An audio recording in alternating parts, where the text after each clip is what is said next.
Chapter 11, Lesson 3, Growth and Expansion, Unity and Sectionalism. Sectionalism is a rivalry based on the special interests of different areas. Interstate commerce, economic activity taking place between two or more states. Monopoly is a market where there's only one seller. Cede is to transfer control of something. And then on the bottom we have a timeline. We might have to refer back to that for some of the questions. Page 150, national unity. A feeling of national unity grew in the United States after the War of 1812. James Monroe, a Republican, easily won the election of 1816 because the Federalist Party had become weak. A Boston newspaper called these years the era of good feelings. President Monroe was a symbol of these good feelings. Other feelings at the time were those of loyalty to the nation or nationalism. The Republicans wanted a strong federal government. Henry Clay of Kentucky was a leader in the House of Representatives. Clay proposed the American system to help the economy in each section of the country and also to increase the power of the federal government. Clay's system called for higher tariffs, a new national bank, and internal improvements such as new roads, bridges, and canals. The first Bank of the United States ended in 1811. In 1816, Congress created the second Bank of the United States. After the first bank closed, many state banks made poor business decisions. They made too many loans, so when you loan out too much money, it doesn't get paid back, you go bankrupt.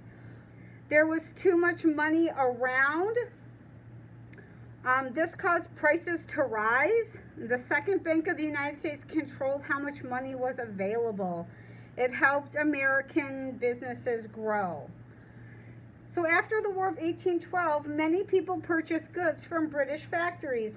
The British goods were better than American goods. They cost less too. Britain hoped they could keep Americans from competing with them. They sent a lot of their products to America. American manufacturers wanted to protect growing industries. They wanted high tariffs and taxes. The Republicans passed a protective tariff in 1816. This encouraged people to buy American-made goods. So they taxed them, so they kind of were disinterested in buying them. Southerners did not like the tariffs. They felt that tariffs protected the northern manufacturers. The Southerners felt forced to pay higher taxes. Oh man, here we go again. Fighting for equal shares. Many Americans felt loyal to the region where they lived. Now this feeling is stronger. Each section of the country had different goals and interests. These differences are called sectionalism. So now we're taking sides where we live in our region, the North and the South. We're not getting along again. Each section of the country had a voice in Congress. Henry Clay spoke for the West. John C. Calhoun of the South Carolina spoke for the South. Daniel Webster of Massachusetts spoke for the North. Each leader tried to protect the interests of his own section of the country. We do that still today. We have governors and political figures that go with our state and our county and our cities. The Supreme Court made decisions that backed the power of the national government. In Fletcher versus Peck in 1810, the court decided that courts could overrule the decision of a state government if the decisions went against the Constitution. In McLeod versus Maryland in 1819, the court ruled that a state could not tax property of the national government. In Gibson versus Ogden, the court ruled that only Congress would make laws governing interstate commerce or trade between states. In this case, the state of New York had granted a monopoly to a steamship operator. So he was the only one. He was running ships between New Jersey and New York. He's the only one. The monopoly is a sole control over an industry. People who supported states' rights did not agree with the court's ruling. In 1819, there was a clash between the North and the South. Missouri wanted to enter the Union as a slave state. Congress disagreed. Henry came up with a plan to solve this disagreement over slavery. The Missouri Compromise called for Missouri to be admitted as a slave state. Another new state, Maine, would be a free state. This meant that there would still be an equal number of slave and free states. This kept a balance of power in the Senate. Neither side could change the laws governing slavery. The Missouri Compromise also dealt with slavery in the rest of the Louisiana Territory. The land south of Missouri could allow slavery, and the land north of it could not. Foreign affairs. Americans had a lot of pride in their country following the War of 1812. In 1817, 5 years later, Britain and the United States made an agreement called the Rush-Bagot Agreement. It called for each country to limit the number of warships on the Great Lakes. That's where we live. The Convention of 1818 was an agreement between the United States and Britain. It set the boundary of the Louisiana Purchase between the United States and Canada at the 49th parallel. It made a secure border without armed forces.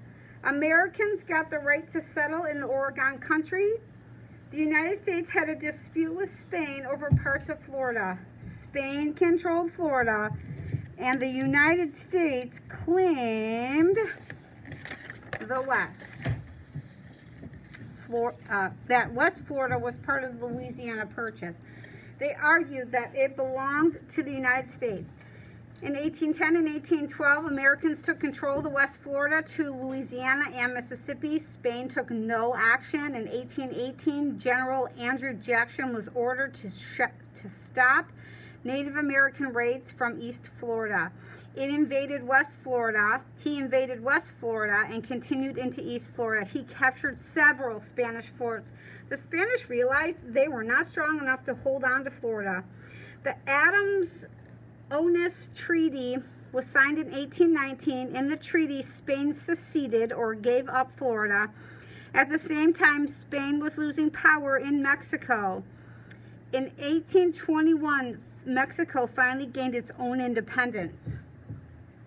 Simón Bolívar won independence from Spain for the present-day countries of Venezuela, Colombia, Panama, Bolivia, and Ecuador. José de San Martín won freedom from Spain for Chile and Peru. And in 1824, Spain had lost control of most of South America. In 1822, several European countries talked about a plan to help Spain take back its American colonies, but President Monroe did not want more European involvement in North America. In 1823, he issued the Monroe Doctrine. It said that the European powers could no longer set up colonies in North America and South America. So no more setting up colonies.